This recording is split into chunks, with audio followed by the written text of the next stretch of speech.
I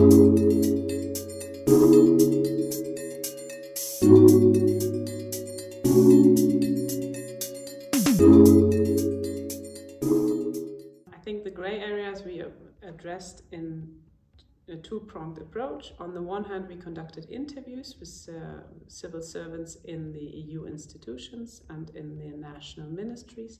And on the other hand, we sent a lot of access to document requests, which helped us to see what additional information we could receive. And we also, from these access to documents and requests, saw what information existed, what documents existed.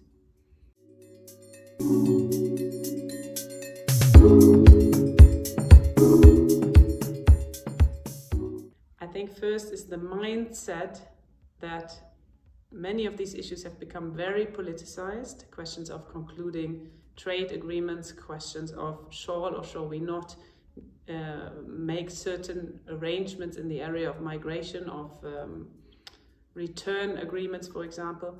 And I think realizing that they're politically controversial means that the EU institutions should develop a positive narrative for what they're doing, explain why it is beneficial, why it is positive, why it does respond to the needs of the EU citizens to actually make these arrangements or conclude these agreements.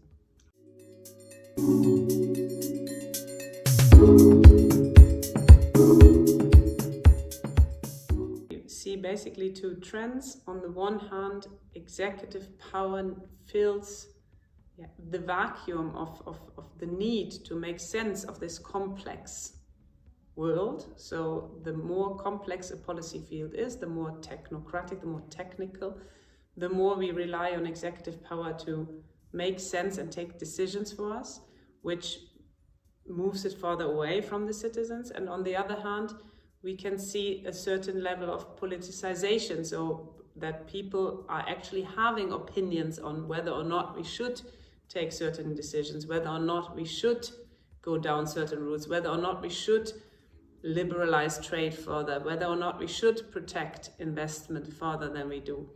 And this creates a certain tension.